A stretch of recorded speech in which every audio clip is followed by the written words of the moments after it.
Hello friends, welcome to Sivagiri channel. இன்றைக்கி வந்து பார்த்திங்கன்னா மாடி தோட்டத்தில் கொஞ்சம் பசலிக்கீரை தான் எடுக்கலாம்னு சொல்லி வந்தேன். பார்த்தோம்னா இலைகள்லாம் கொஞ்சம் சின்ன சின்னதாக இருந்தது. சரி, ஒரு வாரம் கழிச்சு எடுத்துக்கலாம்னு சொல்லிட்டு விட்டுட்டேன். இந்த கீரை கிடச்சதுன்னா வாங்காமல் விடாதீங்க. இந்த கீரை வந்து வயிற்றில் உள்ள கழிவுகளெல்லாம் நீக்கும்னு சொல்லிட்டு சொல்லுவாங்க. மலச்சிக்கல் பிரச்சனை கூட இந்த கீரை வந்து நல்ல ஒரு பலனை கொடுக்குன்னு சொல்லுவாங்க. மாதத்தில் ஒரு நாள் கூட நம்ம எடுத்துக்கலாம். இந்த பசலிக்கீரை அடிக்கடி உங்களுக்கு கிடைக்கலனாலும் கூட வயிற்றுள்ள எல்லா புண்களையும் கூட ஆற்றுன்னு சொல்லுவாங்க. அதுக்கப்புறம் பார்த்தோம்னா கொஞ்சம் பச்சை மிளகாய் வந்து எடுத்துக்கலான்னு சொல்லிட்டு பார்த்தேன்.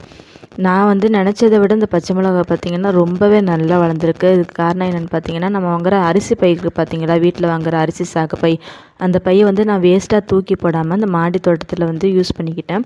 நம்ம க்ரோ பேக் கூட வாங்க தேவை கிடையாது. நம்ம வந்து மாடி தோட்டம் புதுசாக இப்போ ஸ்டார்ட் பண்ணுறோம்னா அதிகமாக காசு போட்டு நம்ம எந்த ஒரு பொருளுமே வாங்க தேவையில்லை. நம்ம வீட்டில் உள்ள பொருட்களை வச்சே நம்ம வந்து நல்லா வளர்ச்சியை கொடுக்கலாம்.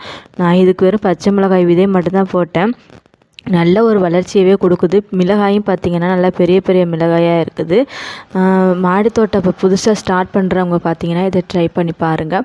கத்திரிக்காய் செடியும் அதே மாதிரி தான் நான் அரிசி பையில் தான் வச்சேன். பூக்கள் வந்து நிறையவே விட்டு இருந்தது. ஒரு காய் கூட விட்டு இருந்தது. நான் வந்து இப்போ கத்திரிக்காய் செடி வந்து உங்களுக்கு அறுவடை பண்ணும்போது காமிக்கிறேன். இந்த மாதிரி நம்ம சின்ன சின்ன டிப்ஸு கூட நம்ம ஃபாலோ பண்ணிக்கலாம். நம்ம வீட்டில் வேஸ்ட்டாக தான் தூக்கி போட போகிறோம் அந்த அரிசி பையை.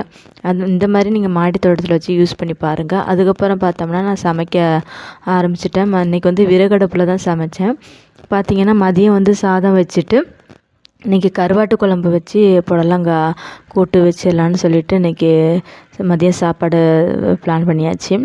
இந்த மாதிரி உங்களுக்கு மண் சட்டியில் வந்து விறகடுப்பில் சமைக்கிறது யாருக்கெல்லாம் ரொம்ப பிடிக்குன்னு சொல்லிட்டு சொல்லுங்கள். இதில் சமைக்கும்போது பார்த்திங்கன்னா நம்ம அந்த குழம்போட டேஸ்ட்டே அது ஒரு தனி சுவையை கொடுக்குன்னு தான் சொல்லணும். அதுவும் கருவாட்டு குழம்பு வந்து அந்த முதல் நாள் வச்சு சாப்பிட்றத விட 2வது நாள் வந்து அது பழைய சாதத்துக்கு சூடு பண்ணி சாப்பிடும்போது அவ்வளோ ஒரு டேஸ்ட்டாக இருக்கும். அந்த மாதிரி யாருக்கெல்லாம் சாப்பிட பிடிக்குன்னு எனக்கு ஒரு கமெண்ட் மட்டும் பண்ணுங்கள். இந்த வீடியோ உங்களுக்கு பிடிச்சிருக்குன்னு நம்புகிறேன். பிடிச்சிருந்துச்சுன்னா ஒரு லைக் மட்டும் கொடுங்க, ஷேர் பண்ணிவிடுங்க எல்லாருக்குமே. சப்ஸ்கிரைப் பண்ணுங்கள் மறக்காமல். அனைவரும் நல்லதே நினைப்போம், நல்லதே பெறுவோம். நன்றி, வணக்கம்.